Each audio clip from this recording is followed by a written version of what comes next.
تعالي اقولك على تتبيلتي المميزة للبانيه بدون خطوات كتير وبدون ما يفك منك، بكفر متماسك مستوي حلو قوي. تتبيلة مميزة. هنعمل كمان الرز البسمتي بطريقة المطاعم بدون شوربة لحمة او شوربة فراخ.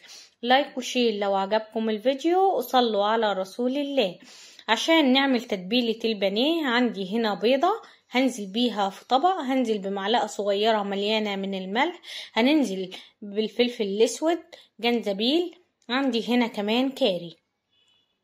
طبعا عندي هنا ليمونة صغيرة، هناخد عصير ليمونة صغيرة، وهننزل عليهم كمان بمعلقة صغيرة من الخل، ودول هبدأ اقلبهم كويس قوي مع بعضيهم. بعد ما قلبتهم كده هنبدأ ننزل عليهم بمعلقة كبيرة مليانة هرمي بالطريقة دي من الدقيق، وابدأ اقلبهم كويس قوي.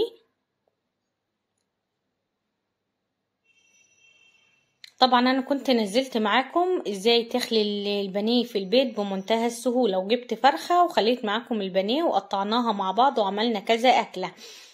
طبعا ده صدر فرخة كامل.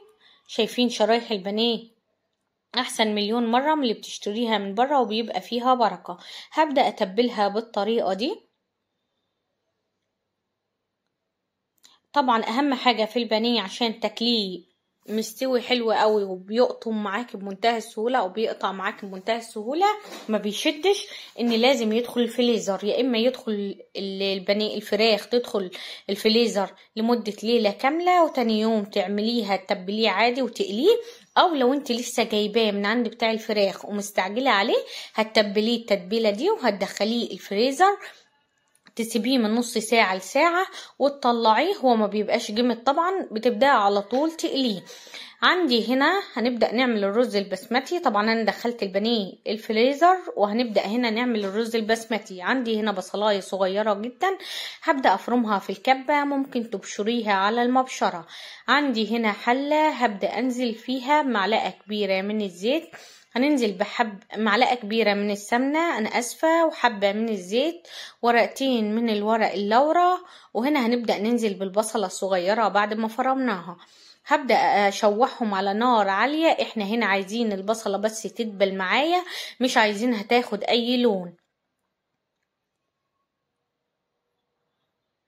شايفين البصل بعد ما دبل معايا ولونه زي ما هو. هبدأ في المرحلة دي انزل عليه بمعلقة صغيرة مليانة من الكاري ونص معلقة من الكركم، وانت بتتحكمي في درجة اللون. حباه اصفر قوي هتزودي الكركم.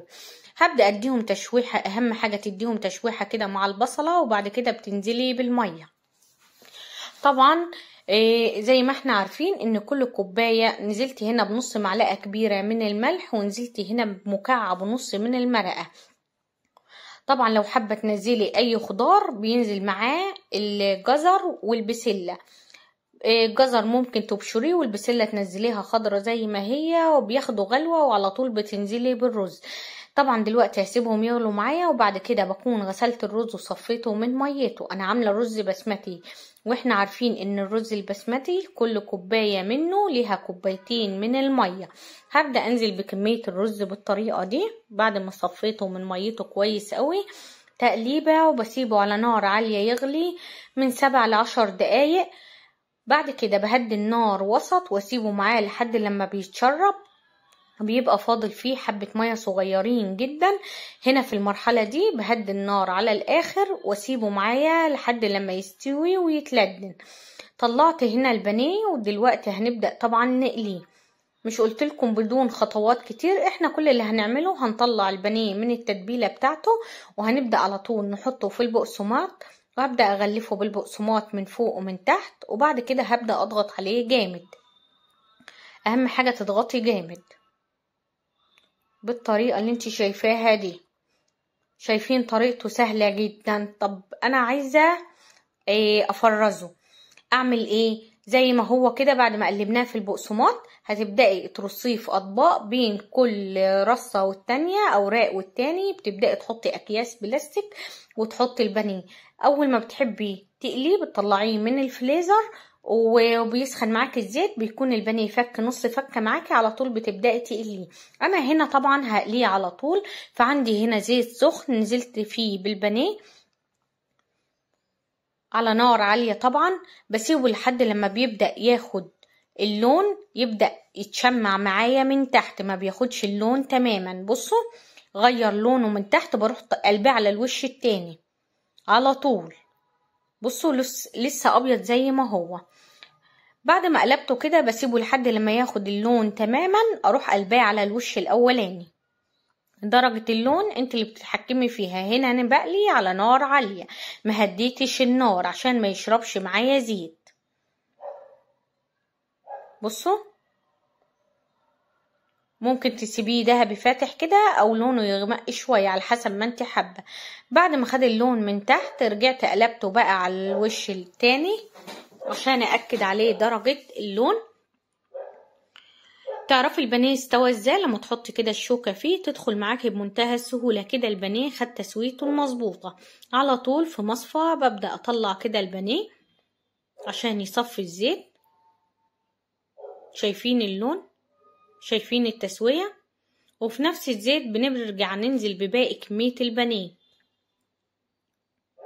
اول ما بيبدأ يتشمع من تحت على طول بقلبه على الوش التاني، ما تسيبهوش لحد لما ياخد اللون وبعدين تقلبيه. شايفين لونه وشايفين جماله؟ تعالي كمان نشوف الكفر قد ايه متماسك، مش فاكك منك.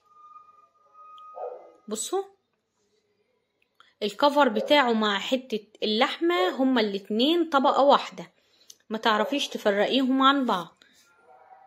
طبعا هبدأ كده اقطعه شرايح. والرز هنا كان معايا طبعا استوى، هنبدأ نقدمه مع بعض. شايفين الرز كمان قد ايه معايا مفلفل.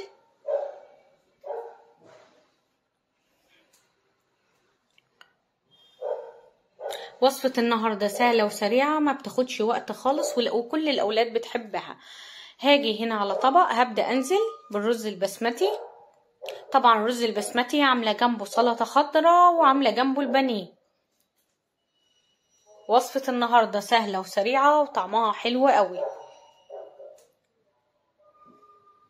طبعا لو عندك شوربة لحمة أو فراخ بتنزلي مكان ما احنا نزلنا مية ومرقة.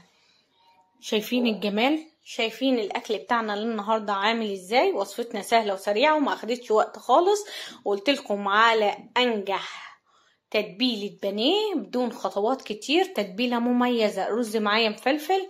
الوصفه بجد جميله جدا. البانيه الكفر بتاعه متماسك ومستوي حلو قوي. اتمنى بجد تجربوا الوصفه بنفس طريقتي. لايك وشير لو عجبكم الفيديو، وصلوا على رسول الله عليه افضل الصلاه والسلام.